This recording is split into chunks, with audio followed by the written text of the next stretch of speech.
karena pikirannya tidak musalsal, tidak ada silsilahnya ila Rasulillah Shallallahu Alaihi Wasallam.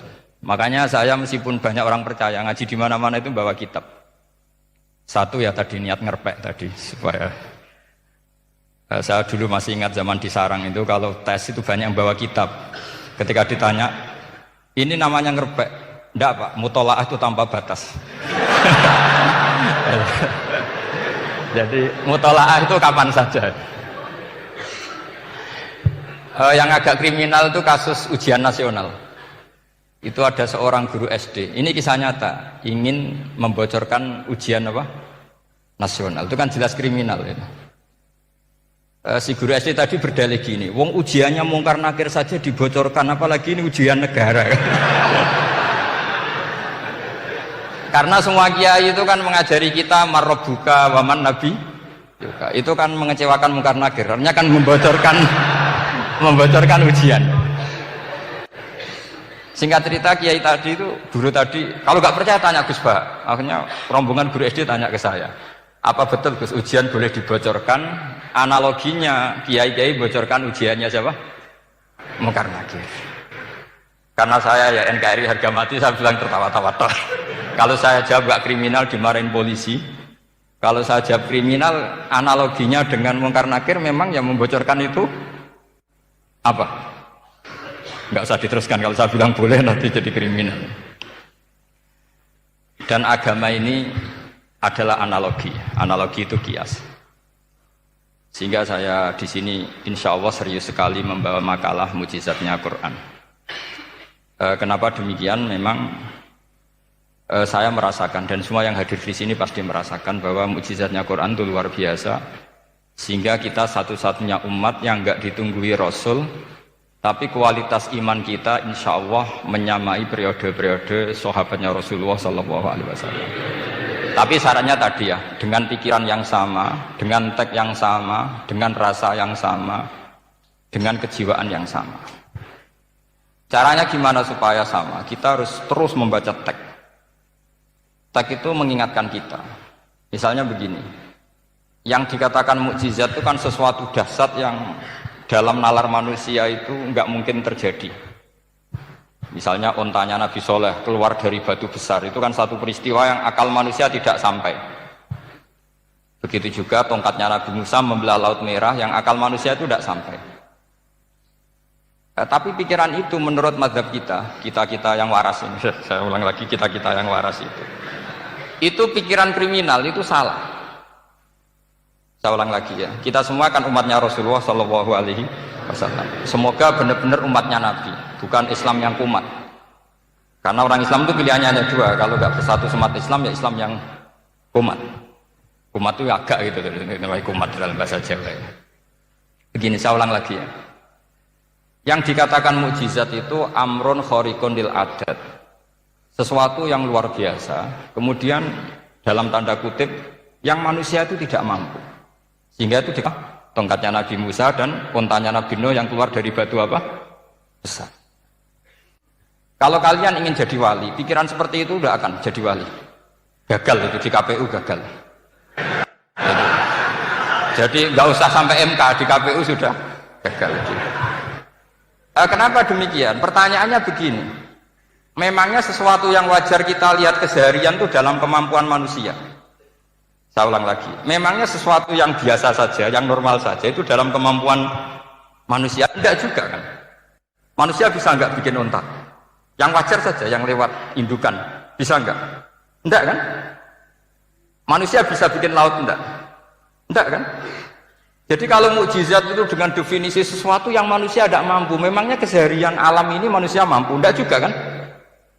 Nah, karena agama Islam dengan logika itu, Rasulullah Shallallahu Alaihi Wasallam menolak mukjizat yang seperti itu, ya menolak mukjizat yang seperti itu. Makanya saya bilang pikiran pertama tadi itu kriminal, karena itu ditolak oleh Rasulullah Shallallahu Alaihi Wasallam. Karena ya itu tadi, kalau itu dituruti, lama-lama kita tidak tahu kedahsyatan ciptaan Allah keseharian. Makanya ketika Rasulullah diminta laula utiya mislama utiya Musa, ya Muhammad itu punya mukjizat kayak tongkat Nabi Musa. Kasolihin Nuh, kasolihi soleh, apa karena koti apa? Soleh, sebagaimana untanya Nabi Soleh. Apa jawabnya Allah? Wa ma min dabbatin fil ardi wala ta'iri yatiru bi janahihi illa umamun amsalu. Sebagian dijawab inna fi khalqis samawati wal ardi wa ikhtilafil laili wan nahar sampai saat terusnya wa tasrifir riyah saat terusnya la ayatil liqaumi yaqilun. Karena logika yang terbangun begini. Dan ini saya ulang lagi, ini syarat utama jadi wali. Ini masih satu poin. Nanti ACC-nya nunggu ketua-ketuanya. Tapi kamu jangan bayangkan wali itu kayak Sunan Kudus tunda. Jadi kalau kamu jadi wali itu maknanya kullu mukminin waliyullah itu diikhyakan banyak. Setiap mukmin itu walinya Allah. Tapi maknanya gini, waliyullahi wong sing disakeni Allah itu. Jadi enggak usah dimaknani kekasih Allah. Ya. Jadi karena dalam bahasa Arab itu waliyul yatim adalah orang yang kasihan sama anak yatim sehingga diurus segala keperluannya. Perempuan yang perawan punya bapak namanya apa? Wali, artinya si bapak sayang sama putrinya disebut apa? Wali. Jadi nanti kalau kamu jadi wali dengan makna yang tadi kullu mukminin waliyullah. Setiap mukmin adalah orang yang dikasihani Allah dan insya Allah semua kita masuk, paham ya? Ya enggak wali songo itu baru maknanya waliyullah sing disayang Allah. Kayaknya kita belum daftar yang ke situ nanti itu ada urutannya. Saya ulang lagi ya. Kalau kita mengakui kudrohnya Allah nunggu mukjizat, yaitu nunggu tongkatnya Nabi Musa membelah Laut Merah, nunggu ada unta keluar dari batu. Maka itu kecelakaan besar dalam tauhid, kecelakaan besar dalam kesaksian kudratullah. Kenapa? Karena alam yang kita lihat keseharian juga tidak dalam kemampuan kita. Alam yang kita lihat keseharian juga tidak dalam kemampuan kita. Misalnya begini, kalau kamu melihat nyamuk, itu pertama Quran turun, itu orang munafik komentar, wah Tuhannya Muhammad kurangan stok, sampai contoh saja hanya seekor nyamuk. Tapi apa kata Allah? Innallaha la yastahi ayyadriba masalam ma ba'udatan fama fawqa. Nyamuk itu bukan sekedar kecilnya. Tidak usah kamu bikin nyamuk yang ada nyawanya, itu terlalu sulit. Sampai semua tak suruh bikin patungnya nyamuk. Gampang mana bikin patung nyamuk sama gajah? Tidak usah dikasih nyawa. Terus cari tatahnya itu dari mana, orang Jepara pun tidak akan bisa. Belum nanti bentuk alat kelaminnya, belum nanti uratnya alat kelamin, belum nanti punya jantung, jantung punya urat, jantungnya nyamuk juga punya kuman, kumannya juga punya organ tubuh, organ tubuhnya punya urat. Apa itu tidak lebih dahsyat ketimbang tontonan mukjizat yang diperagakan para nabi-nabi sebelum Rasulullah Shallallahu Alaihi Wasallam? Maka sebetulnya ketika Quran saya katakan mukjizat ila yaumil qiyamah adalah pertunjukan Allah bikin nyamuk. Innallaha la yastahi ayyadriba mathalam ma ba'ud. Itu bagi orang alim percontohan nyamuk itu lebih dahsyat ketimbang percontohan mukjizat Nabi Musa membelah Laut Merah. Juga lebih dahsyat ketimbang pertunjukan Nabi Soleh ketika mengeluarkan unta dari apa? Batu. Dong, jelas nih. Maka umat Rasulullah terutama ulamanya harus ngomong seperti ini terus. Dengan cerita seperti ini maka Quran jauh lebih dahsyat. Makanya mukjizatnya Quran tanpa apa batas. Jelas ya. Makanya kita harus bertobat secara masif, mengatakan kedahsyatan adalah nunggu sesuatu yang khariqun lil adat. Bahwa yang kita lihat keseharian adalah semua di luar kemampuan kita. Lah kita ini kan keliru, itu tadi, wah onta keluar dari apa? Batu. Laut Merah terbelah, ini dahsyat, manusia tidak akan mampu. Memangnya manusia pernah mampu bikin laut? Memangnya manusia pernah mampu bikin nyamuk? Memangnya manusia pernah mampu bikin telur ayam? Karena keseharian seakan-akan ini tidak ayatnya Allah Ta'ala. Itu kebodohan. Makanya tidak mungkin jadi wali. Yang jenis seperti ini ya kan jadi wali. Sama tenang saja, nanti saya paling nggak sampai 1 jam karena saya tidak biasa ngaji umum. Saya mau itu karena menghormati bapak saya, karena buyut saya itu orang Damaran, namanya Mbak Hafsah. Hafsah binti Maksum bin Soleh bin Asnawi Sepuh. Jadi saya ini ya turunan asli orang Kudus. Jadi saya datang tidak dalam rangka hormat jenengan, hormat bapak saya sendiri sebetulnya. Jadi jenengan tidak punya hak adami sama saya, karena saya datang tuh hormat bapak saya. Tapi saya ingin melatih iman yang benar. Saya ulang lagi, saya ingin melatih iman yang benar karena ini penting. Sehingga Allah cara menjelaskan iman itu aja inna fi khalqis samawati wal ardi. Kamu lihat saja langit dan bumi. Seterusnya sampai waqtilafil laili wan nahar, sampai wal fulkil lati tajri fil bahri, terus sampai wa tasrifir riyah. Ini semua tontonan yang kita lihat semuanya di luar kemampuan kita. Itu tadi contoh paling gampang, nyamuk kayak apa? Apapun profesornya seseorang, apa bisa bikin nyamuk? Tidak usah yang bernyawa, patungnya saja. Coba nyamuk itu punya organ tubuh enggak? Punya. Organnya ada kumannya enggak?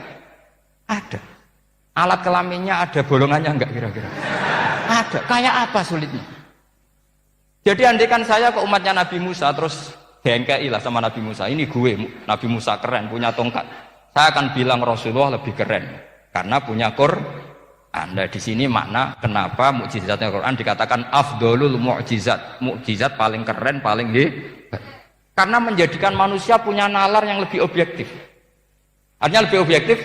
Kenapa kita hanya kagum dengan sesuatu yang dahsyat? Dengan alasan kita tidak mampu. Memangnya dengan hal-hal yang keseharian kita mampu? Tidak juga kan? Jelas ya? Mohon bener nih ya. Mohon bener gimana ini?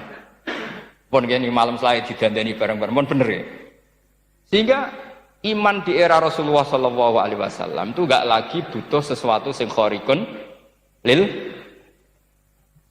Kedua pertimbangannya Rasulullah Muhammad SAW.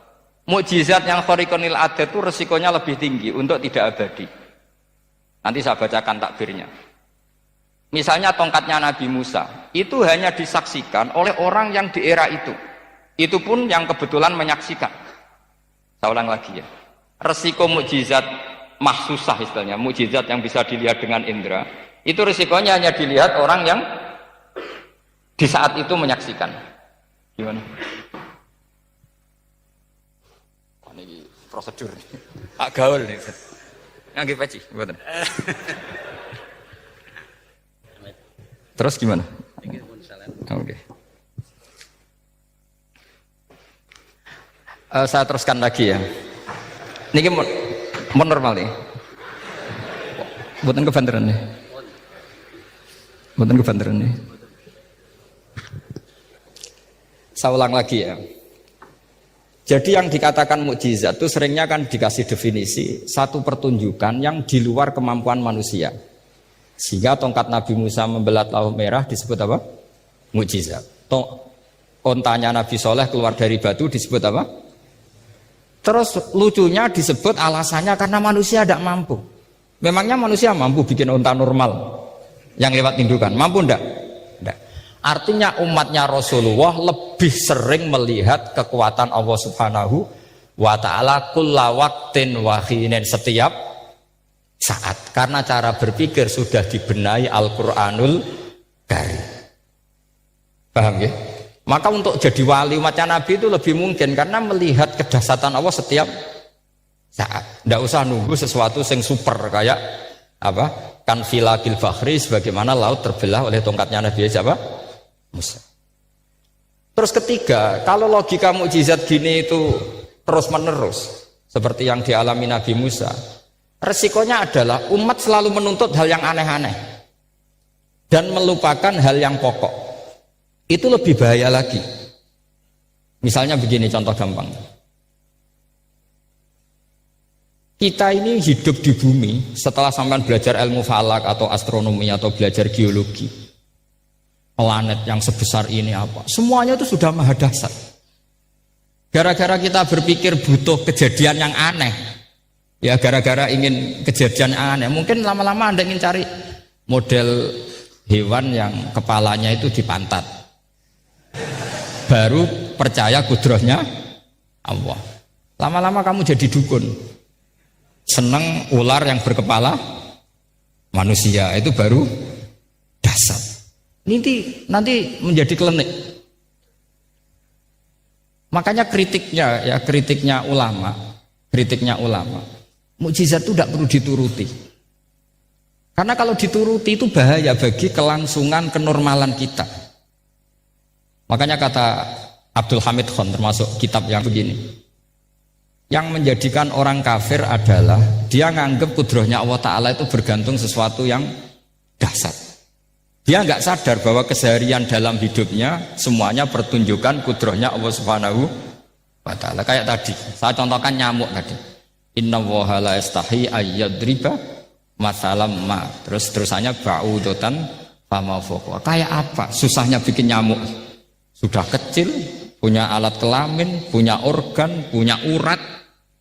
Lalu dalam tubuhnya juga ada kuman, kumannya juga berorgan. Kebayang nggak Anda bikin seperti itu? Enggak.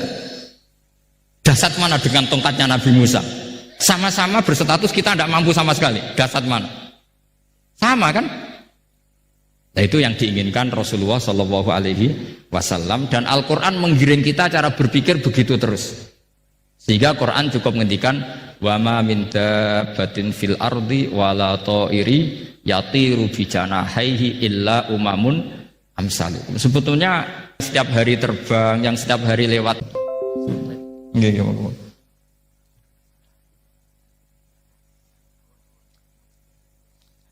Jadi makanya nanti itu saya akan memberi penjelasan tentang apa? Mukjizatnya Al-Quran, kenapa disebut mukjizat paling apa? Dasar. Ini saya bacakan teks ya, teks pokoknya ya, supaya sampean tahu. Ini tabaruk sama Imam Bukhari ya. Redaksi yang diriwayatkan Imam Bukhari, qala Nabi sallallahu alaihi wasallam, ini ikut kitab Fadhailil Quran. Ma minal anbiya'i nabiyyun illa u'tiya minal ayat ma misluhu amana alaihil bashar. Wa inna ma kana alladhi utituhu wahyan awhahu wa ilayya fa arju an akuna aktsarahum tabi'an yaumal qiyamah. Jadi semua nabi punya mukjizat, yang lewat mukjizat itu orang dipaksa iman. Karena dahsyat tadi. Saking dahsyatnya terus cocok tidak cocok itu percaya. Tapi kata Rasulullah, mukjizat saya itu berupa wahyu yaitu Al-Qur'an, dan saya berharap dengan mukjizat itu saya adalah nabi paling banyak pengaruhnya yaumal kiamah, maknanya paling banyak orang yang iman. Terus di sini dikomentari oleh syarehnya ya, oleh penyarahnya yaitu Ibnu Hajar Al-Asqalani. Ya saya baca Arabnya saja. Sama harus pura-pura paham jadi keren.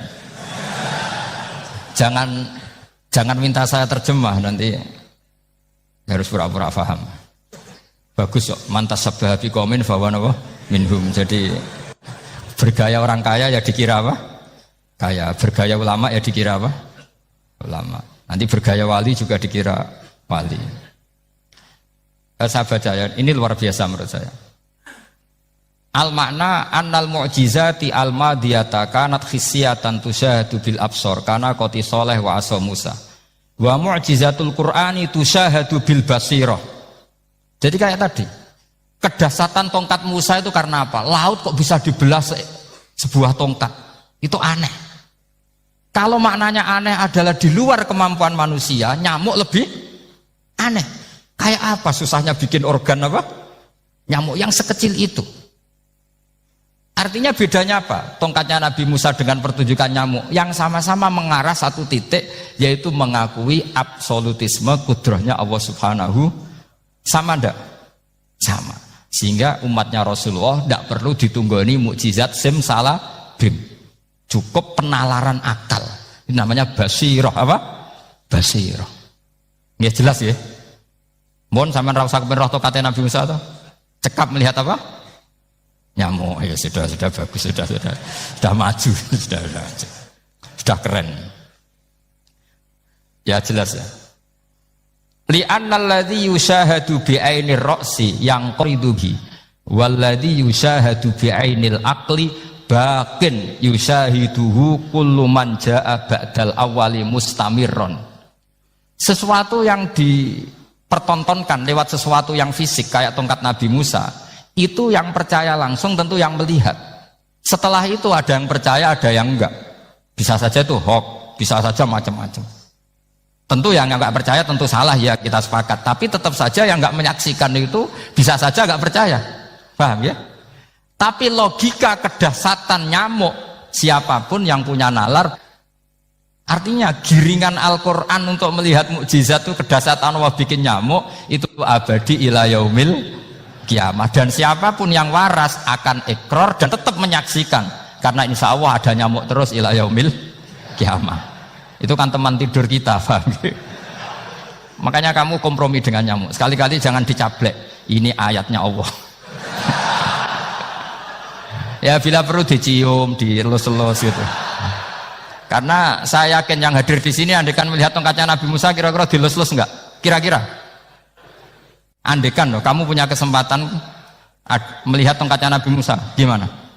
Dilus-lus, dikai mori, dikai kembang 7 taman, kan gitu. Tapi kenapa nyamuk enggak kamu begitukan? Toh sama-sama ini ayatnya Allah yang luar biasa. Makanya ini ngaji di sini saya ulang lagi, sama ndak perlu merasa punya hak adami sama saya, karena saya memang buyut saya kandung itu orang Gamaran, namanya Mbah Hafsah. Hafsah itu binti Maksum bin Soleh bin Asnawi Sepuh. Jadi saya ini termasuk turunan beliau yang keluar dari Kudus di Rembang. Karena mbah saya kandung itu sepupunya Mbah Sahal, sama Mbah Sahal ibunya Badiah. Badiah ya putrinya Mbah Hafsah ini.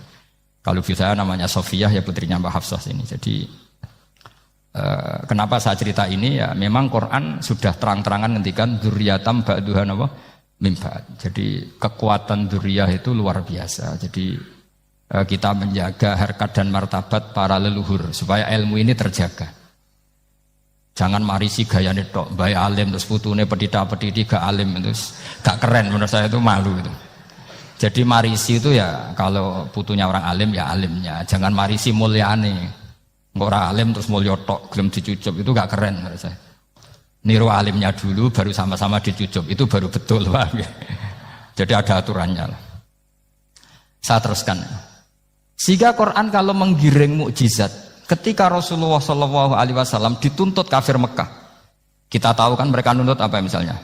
Lan nu'mina laka hatta tafjura lana minal ardi nabawayam bu'a au takuna laka jannatum min nakhili wa inabin fatufajjiral anhara khilalaha nabah tafsira au tusqitas sama kama za'amta alaina kisafan au ta'tiya billahi wal malaikati qabila au yakuna laka baitum min zuhrufin au tarqa sama. Masih mereka bilang gini, walan nu'mina liruqiyika hatta tunazzila alaina kitaban naqra'u. Mereka nuntut tuh, Muhammad saya percaya kamu Rasul, tapi syaratnya Mekah yang tandus sulap, jadi kota yang subur makmur, menjadi jannat subur makmur. Atau begini saja Muhammad, kalau kamu gelo sama saya mangkel karena kita ada iman, turunkan saja azab. Kisafam minas sama, turunkan saja azab. Atau begini Muhammad, kamu kan bilang utusan Allah, kamu datang saja bersama Allah digandeng gitu. Digandeng terus sama Allah diangkat tangan kamu, dimaklumatkan kalau kamu rasulnya. Au ta'tiya billahi wal malaikati qabila.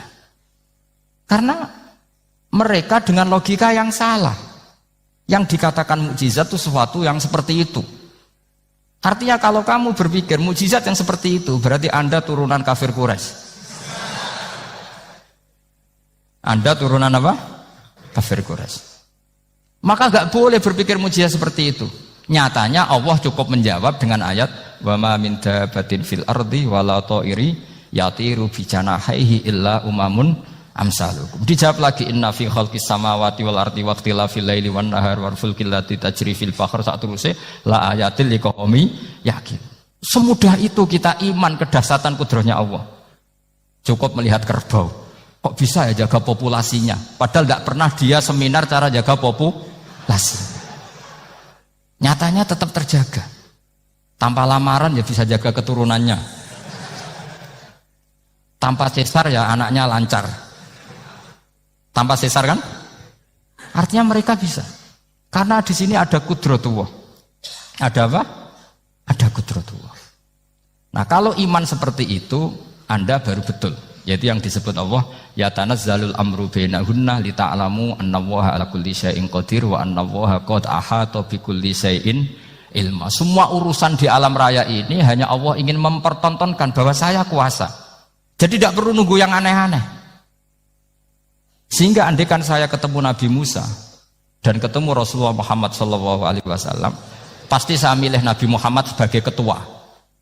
Karena Nabi Muhammad yang bikin sarana iman dengan sarana yang seluas-luasnya, dan sarana ini tidak habis dan ada di mana saja, yaitu sarana ikrar bahwa Allah kudroh dan kudrohnya tanpa batas. Nabi bikin sarana apa saja, melihat langit, bumi, lautan, nyamuk, hewan, semuanya sarana untuk ikrar kudrohnya Allah Subhanahu wa ta'ala. Sementara Nabi Musa mempertontonkan hanya nunggu mukjizat sing khariqun lil adat. Bang, makanya wajar kalau Nabi bergelar afdolul anbiya sayyidul awalin wal akhirin. Karena memang lebih efektif cara menggiring supaya orang iman. Sekarang sudah tahu kenapa Nabi jadi sayyidul awalin wal akhirin. Sudah. Mungkin kemarin-kemarin tahu tapi gak tahu logikanya. Pokok iman. Selewat ke musola ngaji iman. Itu iman yang kurang betul itu karena tanpa nadzor. Itu namanya taklid yang statusnya mukhtalaf alaih, masih disidangkan di MK, paham ya? Iman. Jadi iman taklid itu iman yang masih disidangkan oleh para ulama. Ada hakim yang bilang sah, ada hakim bilang tidak sah. Tanya anak-anak Qudsiyah. Imanul muqallid itu mukhtalaf alaih apa mujma' alaih? Mukhtalaf alaih. Kalau imanu ahli nadzar mujma' alaih. Insyaallah barokahnya ngaji ini semuanya min ahlin nadzar, apa? Min ahlin, jangan amin sudah jadi, ini sudah jadi ini. Kalau amin kan masih berdoa, bisa makbul bisa ndak boleh iman kok, ayo iman kepada Allah dan Rasul, amin, ndak boleh. Sesuatu yang pasti ndak boleh diamini, itu kan jadi kacau nanti. Harus bilang apa? Sami'na wa ta'na. Nanti lama-lama kamu disuruh Allah, ayo sholat, amin. Ndak boleh, jadi amin itu ada aturannya. Tapi bukan berarti saya nyalahkan jenengan, enggak. Ya memang salah gitu. Jadi kan. Ya saya memang statusnya salah. Ya saya ulang lagi ya. Berarti Rasulullah adalah Rasul yang sukses membuat sarana orang kembali ke Allah, mengakui kudrahnya Allah dengan sarana apa saja. Melihat rumput, melihat hewan, dan hewan itu ya apa saja. Jabah itu apa saja. Hewan yang melata di bumi apa saja, semua bukti kudrahnya Allah. Bahkan Rasulullah sukses membiarkan umatnya nggak ditunggui beliau tetap iman. Mergo ditunggui konsep sing super, gini kok Al-Qur'anul Karim. Jelas ya? Tapi caranya memahami ya seperti yang saya terangkan ini. Ya saya baca lagi ya, yang jadi annal mu'jizati pakai jama' muannas salim, annal mu'jizati al-madiyata, mukjizat-mukjizat yang sudah kelewat itu kanat khisiatan, bersifat fisik, tusyahadu bil absor, hanya bisa dilihat dengan mata kepala, karena qoti soleh wa asa Musa, wa mu'jizatul qur'ani tusyahadu bil basirah. Sementara mukjizatnya Quran disaksikan dengan mata hati, dan setiap orang punya mata hati. Fayakunu man yattabi'uhu li ajliya aksar li annal ladzi yushahadu bi ainir ra'si yang qaridu bin qiradi musyahidihi wal ladzi yushahadu bi ainil aqli baqin yushahiduhu kullu man jaa ba'dal awal mustamirron. Sesuatu yang dilihat dengan mata kepala, setelah para saksi ini meninggal, maka setelahnya mencari-cari, bisa percaya bisa enggak. Tapi mukjizat yang disaksikan mata hati, siapapun percaya dan sampai ila yaumil kiamat. Dan tentu Quran lebih unggul dalam hal ini. Dan insya Allah kita semua adalah ahli Quran. Yaitu harus punya kesimpulan falam mata tabayyana lahu qala a'lamu annallaha ala kulli syai'in qadir. Sebagian ayat wa li ta'lamu annallaha ala kulli syai'in qadir wa annallaha qad ahata bi kulli syai'in ilma. Itu kenapa mukjizatnya Quran dasar. Itu yang gampang-gampang ya, melihat nyamuk, unta, kerbau itu yang gampang. Anda tak naikkan kelas sedikit menjadi agak ilmiah. Misalnya begini, kamu ahli falak. Misalnya kamu ahli falak. Misalnya kayak Batu Rehan ya. Itu pasti tahu kalau matahari dan rembulan dibikin Allah itu asyamsu wal qamaru bi husban. Bahwa matahari dan rembulan dibikin ini untuk hisab. Walladzi ja'ala syamsa diya wal qamara nura wa qaddarahu manazila li ta'lamu 'adadas sinina wal hisab. Sehingga ketika ternyata betul Samsiyah bisa dihitung menjadi tahun Samsiyah, yang oleh bahasa milenial disebut Masihiyah. Sayyidina Umar agak tersinggung. Sebetulnya yang namanya hisab itu tidak ada hubungannya dengan Masehi dan Hijriyah, itu tidak ada. Semua berdasar matahari atau apa? Rembulan. Lah sialnya yang Samsiyah ini oleh bahasa internasional disebut apa? Masihiyah. Makanya Sayyidina Umar marah terus bilang ya sudah kalau gitu Qamariyah bikin apa? Hijriyah. Jadi itu sebenarnya nama politik. Sebetulnya kalau objektif yang jadi ukuran ya Samsiyah sama Komariah. Berhubung ini sudah diambil tetangga, partai sebelah, akhirnya ya kira-kira gitu loh. Jadi kira-kira seperti itu. Akhirnya kita namanya apa? Hijriah, apa Samsiyah sama apa? Hijriah. Sebetulnya yang asli ya Samsiyah, Komariah. Tapi nggak apa-apa lah. Dunia itu mesti ada politiknya. Lah yang repot orang-orang fanatik hukum pakai bahasa nasional itu repot. Jadi misalnya kematian Yesus Kristus itu mesti Mbak Turehan kan nggak percaya. Akhirnya ditambahi kematian Sibeh. Karena kalau bilang iya kan percaya. Makanya ditambahi apa? Sibeh. Karena menurut orang Islam berkeyakinan Nabi Isa itu nggak terbunuh, maka ditambahi apa? Sibeh. Saya dulu pernah usul, karena beliau itu kalau manggil bahasa itu bude, jadi saya pernah sowan usul. Mbak ditulis gini saja, Mbak. Kematian Yesus dalam kurung katanya. Tapi mungkin terlalu vulgar ya, jadi akhirnya diken apa? Sibeh ya? Di kalender Kudus kan apa? Sibeh ya, ditambahi Sibeh. Ya nggak apa-apa lah, yang penting keyakinannya masih benar gitu. Jadi masih benar. Kalau usulan saya terlalu ekstrim, masa dikasih apa? Katanya. Ya karena memang begitu kan, kita berkeyakinan Nabi Isa itu gak terbunuh. Wa ma qataluhu wa ma sholabuhu walakin syubbihalahu. Jadi ini saya teruskan ya. Ini paling masih seberapa jam ini. Kalau kelamaan sampai dolim itu ganggu kiai lama-lama gitu.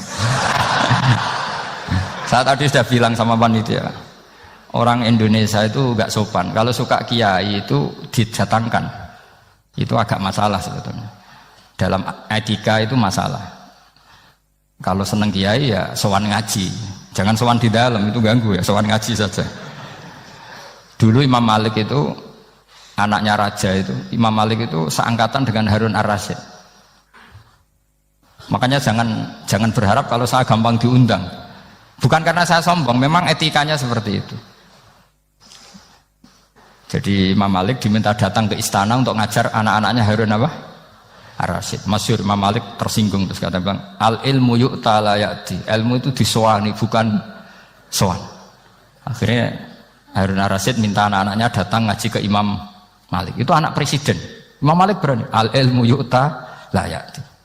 Tapi kalian beruntung karena saya hormat sama mbah-mbah saya yang di sini. Wong makom buyut saya itu ya berarti apa ya? Selatannya makamnya saya Ja'far Shadiq itu di situ kan ada makamnya Mbah Soleh, Mbah Maksum, itu mbah-mbah saya. Nah, makanya dulu saya ngaji di sini lama di Damaran itu. Maksudnya lama itu ya mungkin setahun. Karena saya memang mulai kecil di Sarang, sampai sekarang saya masih ngajar di Sarang. Tapi dulu cukup ya, karena saya kesini sudah hafal Quran, jadi hanya setor setiap hari satu juz, jadi cepat lah. Saya tidak punya masalah ingatan, alhamdulillah, jadi cepat hafal. Saya terangkan lagi ya, ini penting ya, masalah mukjizatnya Quran. Selama ini orang tuh mau bilang tok, mukjizatnya Quran itu dahsyat, tapi nggak bisa menerangkan, itu masalah. Makanya kita harus bisa menerangkan mukjizatnya Al-Quran dahsyat itu apanya. Yaitu tadi, tongkatnya Nabi Musa hanya disaksikan oleh orang yang di era itu. Toh tujuannya mukjizat adalah diakui kemudian orang menjadi iman. Lalu Rasulullah SAW beliau sudah intaqala ila rafiqil a'la. Tapi konsepnya Quran menjadikan orang yang nggak ditunggui beliau tetap iman ila yaumil kiamah. Itu yang maksud fa'arju an akuna aktsarahum tabi'an yaumal kiamah. Mukjizat saya itu cukup Quran kata Nabi, dan dengan mukjizat itu orang akan iman ila yaumil kiamah. Caranya seperti ini. Karena tadi sedahsyat-dahsyatnya mukjizat, tujuan utama orang terdikte supaya ikrar ngakui kudrohnya Allah. Lah ngono kok ngenteni tongkat sakti lah opo, cukup deloknya mau. Paham ya? Jelas ya? Alhamdulillah, mau naik kelas ini sudah benar, ini sudah benar. Terus kedua begini, kedahsyatan Quran lagi. Quran itu bisa merunut, mentartibkan logika. Bahkan logika ini logika yang universal. Siapa saja merasakan logika itu. Misalnya begini, dulu orang kafir itu punya Tuhan banyak, tentu yang dipertuhankan ya mana? Yang dipertuhankan itu banyak. Karena pikiran mereka urusan banyak, problem banyak, ya Tuhannya harus banyak. Ada BPKB digadekan, istri cerewet, macam-macam lah itu kan. Problemnya banyak, maka Tuhannya harus banyak. Karena Tuhan itu maknanya penyelesai masalah. Sehingga kalau masalahnya banyak, Tuhan harus banyak. Ketika Rasulullah membawa konsep satu Tuhan, mereka janggal. Makanya mereka bilang, aja'alal alihata ilaha wahida inna hadza lasyai'un ujab. Masa Tuhan satu? Ini aneh, nggak bisa. Tuhan harus banyak, karena masalah kita banyak. Itu terpatri, di otak mereka terpatri. Lalu Nabi dengan santai diajari Allah menerangkan, andaikan kalian punya majikan banyak dan perintahnya beda-beda, kamu suka enggak? Ya enggak suka, mat, enggak enak. Punya majikan banyak itu udah enak. Milih mana majikan banyak sama satu? Satu aja, mat. Tuhan kamu adalah majikan kamu. Kalau banyak kamu bingung. Ya mat, satu aja mat. Itu segampang itu. Jadi menggiring, Tuhan itu kan bos kita, tuan kita. Kalau banyak berarti yang memerintah kita banyak, dan bisa konflik bos-bos kita ini karena berebut anak buah tadi. Akhirnya mereka, kalau kamu punya majikan banyak dan perintahnya beda-beda, semuanya minta dilayani, kamu pusing enggak? Ya pusing, mat. Minta mana? Majikan banyak sama satu? Satu saja, Muhammad. Ya Tuhan kamu adalah atasan kamu, maka harus satu. Mereka faham. Oke, mat, Tuhan satu. Itu yang dimaksud dorobawaw matalar rojulan fihi syuraka umutasyakisuna wa rojulan salamal lirojul hal yastawiyani masalah. Langsung alhamdulillah. Karena mereka yang paling bodoh pun faham. Dengan logika itu faham. Kalau Tuhan banyak, perintahnya banyak, kita repot. Maka Allah bikin satu masalan, yaitu rojulan fihi syuraka umutasyakisuna wa rojulan salamal lirojul. Satu lelaki, satu bos, satu perintah. Kayak apa mudahnya Allah. Kemudian mereka tetap menuhankan Lata, Hubal, karena mereka dipertuhankan. Sebenarnya nggak pernah Tuhan, tapi dipertuhankan. Allah memberi contoh itu sederhana sekali. Wa daraballahu mathalar rajulaini ahaduhuma abkam la yaqdiru ala syai'in wa huwa kallun ala maulah aina ma yuwajjihu la ya'ti bi khair hal yastawi huwa may ya'muru bil adl. Kata Rasulullah, Lata itu menurut kamu apa? Ya Tuhan kami. Muhammad. Hubal ya Tuhan kami. Uzzah ya Tuhan kami. Lalu kalau mereka kotor ya saya mandikan. Kalau hidungnya coplok ya saya tata. Terus kata Rasulullah begini, kamu mau nggak punya budak atau pembantu yang buta, tuli, bisu? Kamu mau nggak punya pembantu loh ya, pembantu itu budak zaman dulu. Kamu mau nggak punya pembantu yang buta, yang tuli, yang bisu? Wah gak doyan, mat. Nggak apa pembantu ngono. Lah pembantu saja kamu nggak mau yang gitu, kok malah punya bos begitu? Orang yang tuli, yang bisu, yang kopok, jadi pembantu saja nggak layak, kok malah jadi pangeran. Paham ya? Arca dan berhala itu kan nggak bisa apa-apa. Kamu mau gaji ngasih THR pembantu yang kopok, bisu, picek? Mau? Wong jadi pembantu saja nggak sah, kok mau jadi apa? Tuhan atau jadi majikan? Jadi Allah bikin contoh gampang sekali. Wa daraballahu mathalar rajulain ahaduma abkam la yaqdiru ala syai'in. Enggak bawa kalun amala maulah, anane ngrepoti tok. Aina ma yuwajjihu la yati bi khair. Mudah sekali. Akhirnya mereka berbondong-bondong iman. Karena logikanya ditata oleh logika Al-Quran. Makanya agama ini sebenarnya nggak pernah datang dengan kekerasan, itu nggak pernah. Bil hujjah, dengan argumentasi. Itu disebut qul falillahil hujjatul balighah. Nah sekarang orang rapati soal argumentasi, senengane neror. Nah, itu rapati ngaji. Sebenarnya agama ini mudah. Ad-dinu yusrun, agama ini mudah, logikanya gampang. Untuk tidak menuhankan Yesus atau Isa, Quran juga datang dengan penjelasan yang enggak jelimet, yang gampang saja. Kata Allah, mal masihu ibnu maryam illa rasul qad khalas min qablihir rusul wa ummuhu siddiqah kana yaqulanit. Kok arani pangeran piye? Nek mangan ya lesu.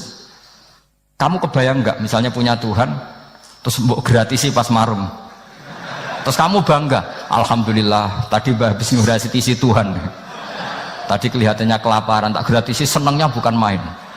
Kamu mau punya Tuhan yang seperti itu? Mau? Nggak mau kan? Allah menjelaskan karena ya kulanit kuduyan sego, artinya nak orang mangan yo lemes. Pas kamu minta ternyata Tuhannya baru lemes. Jadi Quran itu tidak sinis gak, tapi menggiring logika bahwa ini tidak mungkin Tuhan. Wong kana ya kulanit Tuhan. Gampang kan? Itu gampang. Gampang sekali, logika Quran itu gampang sekali. Dan masalahnya kita sekarang tidak mengkaji Quran yang sisi ini. Ya termasuk kritik kita ya, tapi ya sudahlah, ini dunia ya macam-macam. Ono sing ngaramno lomba, ono sing mendukung lomba, macam-macam. Saya tidak dalam posisi mendukung dan menolak. Saya 0-0, jadi tidak ke kanan tidak ke kiri dalam konteks tadi. Karena ya sudahlah, itu sudah takdir, semuanya takdir. Ada yang setuju ke lomba, ada yang mengharamkan apa? Lomba. Tapi sebetulnya kalau kita berpikir Quran diturunkan ya untuk yang saya terangkan ini, menjaga logika agama al-hujjah al-balighah ila yaumil kiamah. Karena kita tidak perlu tongkat lagi Nabi Musa, nggak perlu ontanya Nabi Soleh, cukup dikawal aturan-aturan iman yang cukup mudah dan kita temukan di mana saja ayat-ayat itu, yaitu wa ma min dabatin fil ardi wala ta'iri yatiru bi janahihi illa umamun amsalukum, atau inna fi khalqis samawati wal ardi, dan seterusnya. Nah, cara berpikir gimana Gus? Gampang tadi. Kalau tongkat Nabi Musa membelah laut adalah hal yang kita tidak mampu, memangnya kita mampu bikin langit bumi? Tidak mampu kan? Berarti ini sudah cukup menjadi ayat kekuasaannya Allah. Jelas kan? Maka mukjizat Quran ini mengawal umatnya Rasulullah SAW ila yaumil kiamat dengan logika seperti itu. Seorang lagi dengan logika seperti itu. Maka ulama nggak boleh berhenti seperti saya ngomong terus seperti ini. Makanya ngendikane Allah, lam yakunil ladzina kafaru min ahlil kitabi wal musyrikina munfakkina hatta ta'tiyahumul bayyinah. Bayyinah itu apa? Rasulun minallah yatslu suhufam mutahharah. Orang kafir semuanya kata Allah, baik berkategori kafir musyrik maupun kafir ahli kitab, itu tidak akan tercerabut dari akar kesalahan mereka, dari cara berpikir mereka, hatta ta'tiyahumul bayina, sehingga datang satu kejelasan yang jelas welo-welo. Itu apa? Rasulun minallah yatslu suhufam mutahhar, yaitu rasulnya Allah yang membaca sahifah-sahifah suci, maknanya Al-Qur'an. Untuk menafikan ketuhanan berhala, ketuhanan Yesus, kita cukup dengan konsep Quran. Kayak tadi kana yakulanit, termasuk untuk menafikan Tuhan balita, paham ya? Tuhan apa? Fir'aun. Ini contoh terakhir, sampean siap-siap saja selesai. Karena saya memang mau selesai ini, bukan guyon, memang mau selesai. Karena menurut saya mukjizatnya Quran itu jelas. Jadi diterangkan seperempat jam ya jelas, 10 menit ya jelas.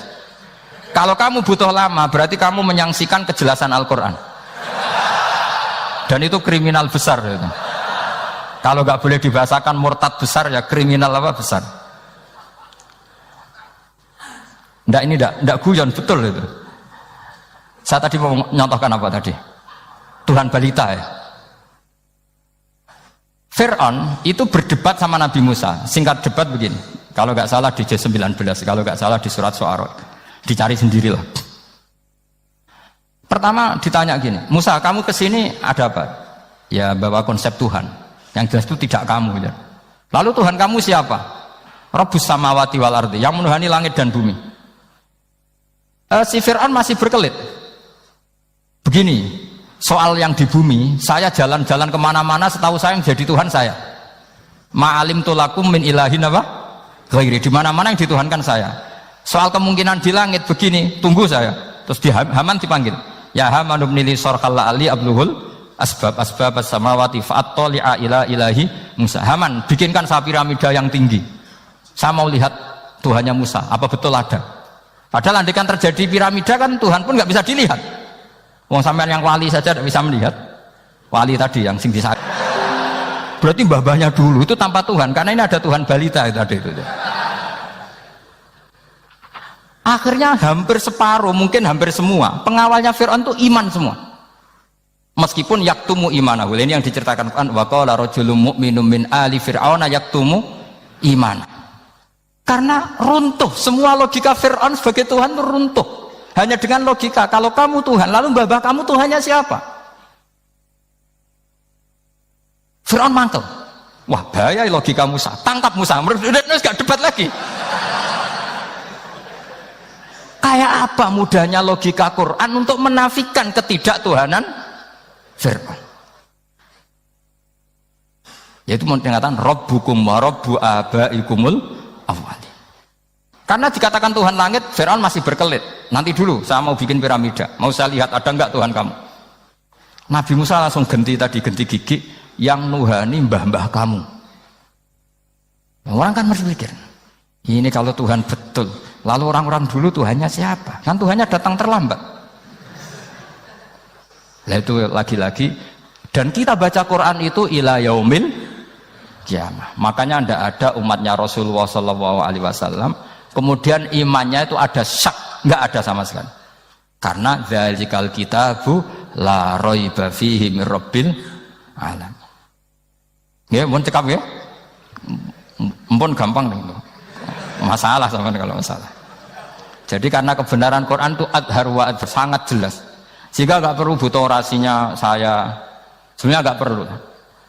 Saya yakin, sampean sebelum saya terangkan ya sudah iman, sudah betul. Ini kan akal-akalan saja saya dimanfaatkan. Karena ya menurut saya itu ya sudah adharu min samsi dhahira kalau dalam bahasa Arab. Kebenaran sejati itu lebih jelas ketimbang hari, karena ya tadi logika. Ya saya tambah satu contoh lagi, semoga ini selesai betul. Kemudian Quran misalnya gini, sampean tak bedai, kamu bisa melihat itu karena apa? Ini misalnya apa? Kertas yang saya bawa ini kan kuning, kamu bisa melihat itu karena apa? Mata kan? Nah itu masalah.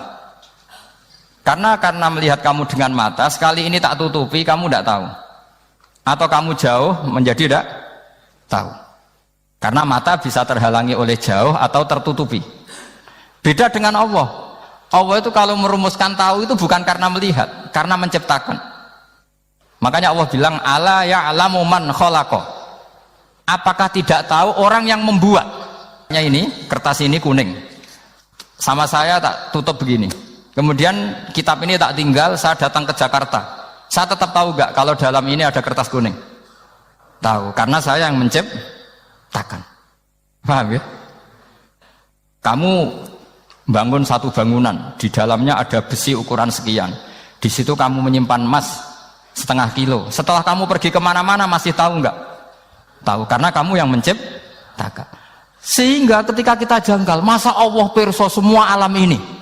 Logikanya gampang, masa yang bikin tidak tahu? Makanya Allah bilang ala ya'lamu man khalaqa. Paham ya? Jadi gampang sekali, mukjizatnya Quran tuh gampang sekali. Nak raro kebangetan gitu.